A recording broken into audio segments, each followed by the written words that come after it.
Hi, everybody. Welcome back to Those Who Can. And in our last episode, we spoke with Chapter Leader of PS85 in Queens, Leah Lin, about how it felt to have to work the spring break of 2020. And now we are graced with the presence of a very important individual, the director of the Grievance Department, David Campbell, who was on the front lines in negotiating the spring break arbitration, and he can help us walk through the process. David has been the head of the Grievance Department for 3 years. He taught at Erasmus and Tilden High Schools, teaching social studies before that. And like Diamond and myself, he is a basketball fan, and like me, he is also a longtime fan of the now Brooklyn Nets. I got into them when they were the New Jersey Nets as well. I have my little loyalty for the Knicks. There's no question. But it's good to see another Nets fan going back to when they were in Jersey with Sam Cassell, Kerry Kittles, Keith Van Horn, and the like. So it's great to have you here. And we really wanted to take the opportunity to have you walk us through the process of what the arbitration process is like and how it specifically relates to the spring break decision that was on a lot of people's minds. So I've got my wonderful co-host Diamond here to take it away. Yeah, question. David, where's the money? Right? That's what they're all asking us. That's what everybody wants to know. Even people that read, people that don't read. Like, let's just jump to it. Why didn't you go in there and get all that money? Well, we certainly tried. No question about it. When the mayor ordered all of us to work during the spring break, we in our minds said, okay, well, we're going to get paid for this. Now, as you may recall, there was an agreement right away about a certain part of compensation for the days, because we had all these religious holidays during the spring break. And there had to be a way to deal with people who could not work during those religious holidays. So we met. It was not just us. It was also 3 other unions, the principals union and other unions that work in the school, that met with the DOE and said, how are we going to deal right away with these holidays? And so the DOE agreed to give us 4 car days right off the bat.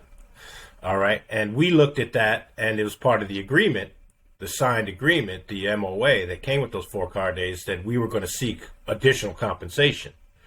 We were free to do so, but we needed to right away just deal with people who were going to take religious holidays, and that they wouldn't have to pay anything to do that.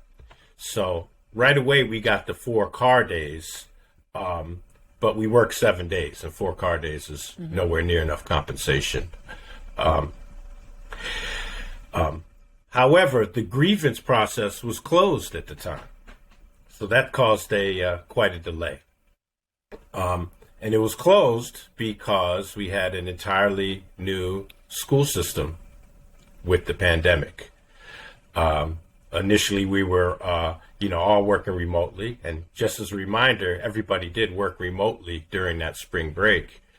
And we knew that the contract, as it stood, really wouldn't deal with the issues that were going to be occurring. So we suspended the grievance process. It was a good idea. We went to operational complaints to deal with all the issues during blended learning.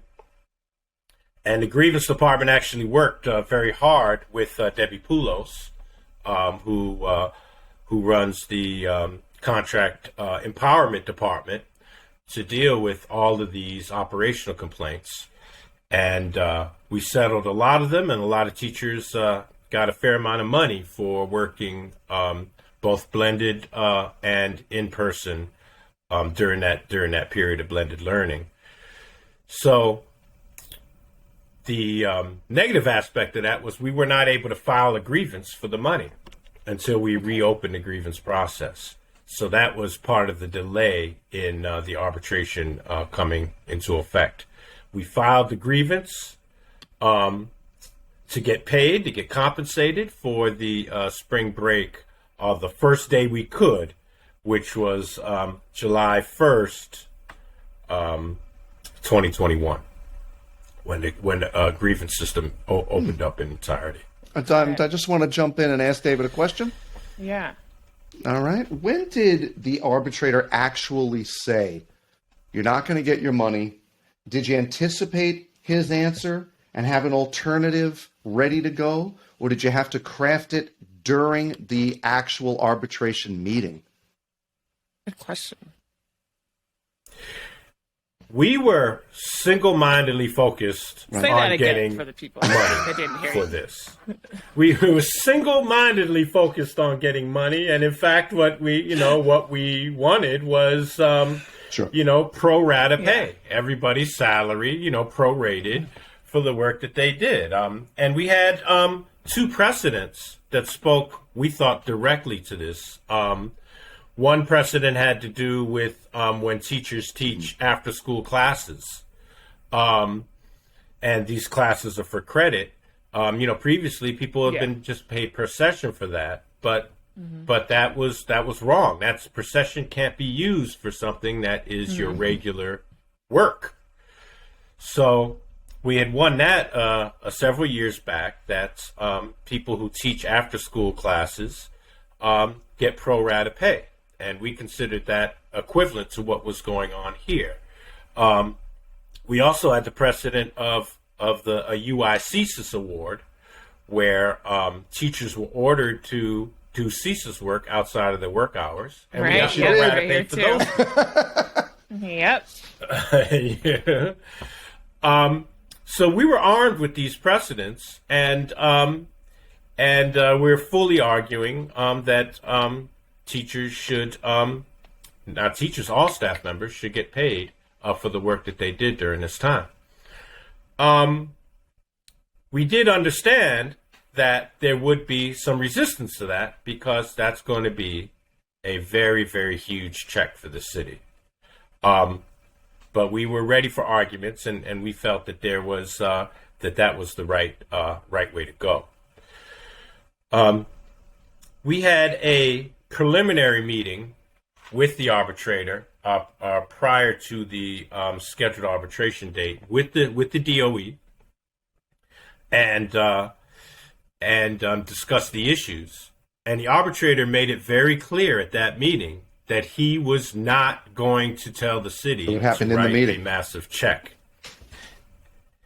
And it was interesting. We were, a little bit thrown back by that, for that to be the first thing basically stated to us. And he said that he wasn't just concerned about the UFT, but he knew that after the UFT, the other unions were going to be coming and asking for the same thing. We were the first ones to file a grievance on this. So we were going first, and we were the largest group, but there's still, a lot of other employees after us. And, he estimated that it would be like a $700 million check that the city was going to have to write for this. And especially, coming out of the pandemic, and still in the pandemic at the time, really, and with all the issues going on, and also a new administration coming in and everything else, he just was not going to do it. And that did throw us back. The DOE jumped right in talking about, their initial offer was that they'd already paid enough, that the 4 car days is enough compensation, and they were going to argue that, it wasn't really the same as teaching. What? Yes, they were. I got confused. They were going. They were stayed in. They. I mean, we had a step 2 decision in this case. We had a step 2. Before you go to arbitration, you have to go to step 2 with the board, and they didn't issue a. They didn't issue a decision till a few days before we had this meeting with the arbitrator. But in their decision, they argued that, listen, people, it wasn't regular work. They had issued some some documents talking about it should be enrichment activities and things like that. So they were full on going to argue that that we shouldn't get fully we should have got compensated for just having work. to read all the things that they sent out, trying to redefine what our job was to begin with. Like that's right. pre-work, that's post-work, then the extra meetings to figure out what we had to do, and we were still responsible for those kids. So, okay, sorry, I just don't. So, like to clarify, the DOE wanted to give us nothing. Because we weren't really working, and I'm putting up air quotes for those of you who can't see me. We weren't really working. The DOE's like, you're good, 4 days. You didn't even work that hard. Okay. That was their initial also offer. what knocked me out was reading the decision. The DOE says, we don't know what you're talking about. Spring break doesn't even exist. You should be grateful for what we offered. That on its face is false, is it not? Yeah,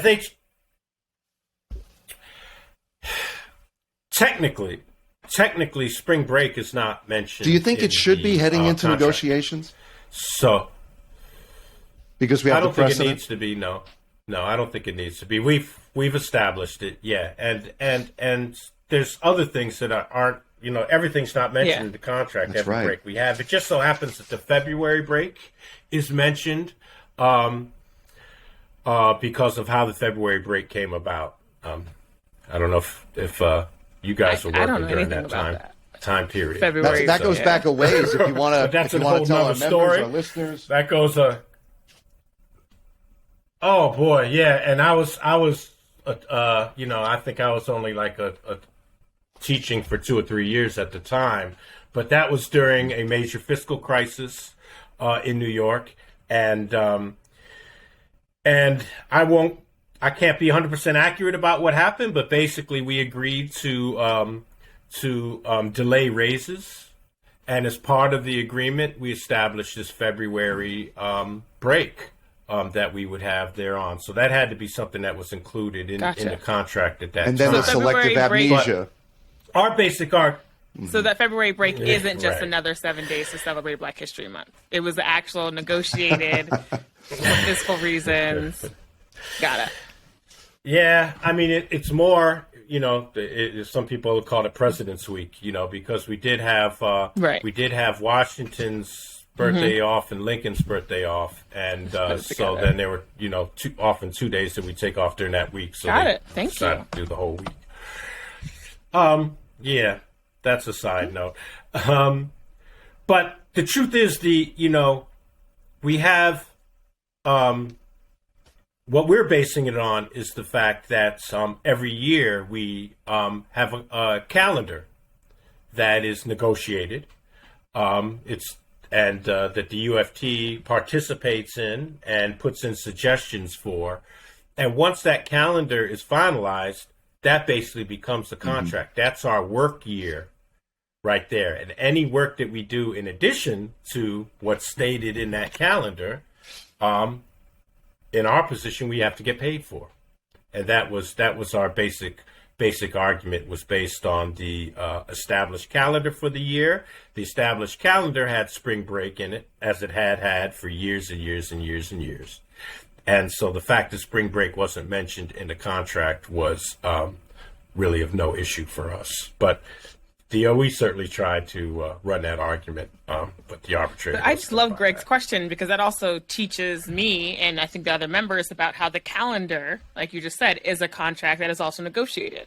Because we talk about, that a little, calendar that the pocket size calendar that we get, that's always like, some teachers love to have that. And just like when it's posted online and people were waiting for it, especially, during the pandemic, like what's going to happen? What does the calendar look like? Like that's big. It's a big deal, but that's another power move. That's another negotiation. That's another contract that we don't actually realize. That's another way that our voice is heard. Thank you so much for asking that question. And, yeah, that's true. Yeah, we're getting ready to start those talks now, I believe, about next year's contract, next year's calendar. But when they put out a calendar, we have to look at it very closely to make sure they're not doing things that they hadn't done in the past, or that we have agreements on. And there's always back and forth that goes on in the establishment of the calendar, which is very tight now because with all the holidays, we have every day becomes very important, to get state funding and all of that. So, Diamond, did you have another question for David? Let's see. I mean, I asked the money question. Oh, so that was absolutely like we can go back to that. You could say the $50,000 question. Let's go back to that because I still didn't answer it. I don't think because I remember the question was, what did we do when the arbitrator said so what is the significance no of the? So instead of the 4 days, we have 7, but they're vacation days, not car days. What's the difference? Well, that's something that we had to come up with. And, to be honest, when the arbitrator started talking about no money, the discussion started to turn to car days. And the DOE was saying, they were willing to give us, a couple more car days for this. And we had to make it very, very clear to the arbitrator that car days are not equivalent to working a full day. And the arbitrator, although he's worked with us for many, many years and knows what a car day was, still, doesn't have the in-depth knowledge of what it means, what the sick bank, how it works. And we had to let him know, listen, a car day is not equivalent in value to working a whole day. First of all, car days are only to be taken when you're sick. Or with advance notice for 3 car days a year, you could take a personal day, but those have to be approved by the administration. And extremely important is that if you have car days still when you separate from service, you only get paid out for half of the day for each car day that you have. And there's an even limit on that. So we had to make it very clear to the arbitrator that car day was not adequate compensation for a day of work. And we did that a little bit in that first meeting, but on the actual arbitration date, we really hit hard on that. And the arbitrator heard us and turned to the DOE and said, listen, I agree with the union. A car day is not adequate compensation. Yeah, that's reflected in the decision, too. And that's really... And that is clear, and also with what Mulgrew said, I think, at the last DA. So for people who technically are asking, I want the money, I want my money now, I love how the way you said it, David. If they choose to separate from service, if they want to quit tomorrow, they'll be paid out for those days that they were given and not at a half rate. Right. So, I mean, it looks different, but if you really want to get nitty gritty, if you're that upset, if you're that hungry for the money today, it's still going to be given to you in the way that our system works when you retire. And or, as Mulgrew stated, if you stay in the system even longer, it'll be paid at a higher rate when you do choose to retire. So we have a lot of options. And then even talking about the flexibility of taking that vacation day that we are, rightfully deserve, we have flexibility in taking those days. So, I mean, I may have a girls' trip coming up next month, and I have an extra day to, let my principal know, remember spring break? Give me one now. And I admired how that was in the decision. I mean, the arbitrator said, this is what makes it different, and it is justified. That had to be argued. That had to be argued by you guys, and I'm grateful for it. Yeah. I mean, you mentioned in an introduction, Greg, that, that we negotiated this. It really wasn't a negotiation. It wasn't a negotiation with us and the DOE. It was an argument before the arbitrator. And make no mistake, the arbitrator made the decision. It was not an agreement between the They weren't DOE leveraging or giving us. anything. No, I mean they did make, they made a couple offers, but it wasn't like us and them, going back and forth and deciding what we're going to do. It really was making an argument to the arbitrator, and the arbitrator deciding what he thought was fair and contractually correct to be compensated for this after saying that some money was off the table. I mean, we didn't come up with that automatically. It was in between that first meeting and that second and the arbitration date where we were just having discussions. What should we do? And at some point, I don't know who said it. We were, it wasn't just me. It was, Mike Sill was involved and other members of the Grievance Department, Mark Collins, Sierra Jurgensen, and Carl Cambria, who is now the Manhattan Borough Rep, and also, of course, Michael Mulgrew all through the way. We're having these talks. What should we do? And finally, the idea came up was that, well, they took away a vacation from us. So what they really need to do to compensate us is to give us a vacation. That would be the actual fair compensation for getting a vacation taken away from us. And we couldn't shut down the schools, for 7 days. So the way we do it is we came up with this idea of vacation days, which could only be denied, under certain circumstances. They were presumed when you put in for them that you would have them. And that's if you didn't use them, you would get paid out 1-to-1 for each day you didn't use. Again, as you mentioned before, at the rate that you were being paid when you separated from service or retired. David. Well, and that was the idea, and we went with it. We didn't know whether the arbitrator would buy it, but I love it. But Greg, do you have another question for David? Yeah, thank you, Diamond. What about the folks who we're seeing this now? This is a new development. It's very off-putting. The DOE denying these days to teachers who had negative car days. In essence, they owe days. Now, we're fighting this. Is there any news on this? Any progress? Yes. We had another hearing with the arbitrator, and we're expecting a decision to come out any day, actually, on that. The decision, technically the decision was that the 4 car days that we received would be converted to 4 vacation days, and then you would get 3 more vacation days for the rest of the days we worked. We worked 7 days, so we get 7 vacation days if you worked all 7 days.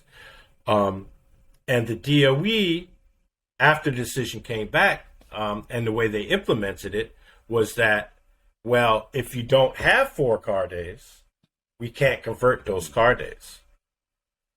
And so they only give those people 3 car days, and then, their car balance went down by the 4 car days that they were given for the spring break. We thought that was just plain wrong, because what they're effectively doing is compensating people differently for the same work. Just because maybe they had a baby a few years back, or because they became seriously ill. And, both sides, the union and the DOE, encourages people to borrow the car days. They intend to pay them back. But the bottom line is they worked. They should get compensated. Why would they get compensated basically at half the rate than people who had, didn't have a negative car balance? And we argued that very strenuously, and we'll see. We don't know how the decision is going to come out. I think the arbitrator heard us, and has an understanding now of why people go into a negative balance that he may not have had earlier. But we'll see how that. I don't like to anticipate how arbitration decisions come out, so it should be coming out. I wouldn't be surprised if it came out next week. We'll see. Awesome. We will stay tuned. Thank you so much, David, for giving us this perspective. It's in other forums, but like good special educators, we like to give people multiple access points and entry points into this conversation. So thank you for explaining to us where the money went, how we argued, no Socratic seminar, not necessarily a negotiation, but how we argued for what we rightfully deserved out of this process. Thank you for being one of the members that actually advocates for us in action through the grievance system. And thank you tremendously for doing the work. So, thank you. Yeah. Thank you for having me. It was a pleasure.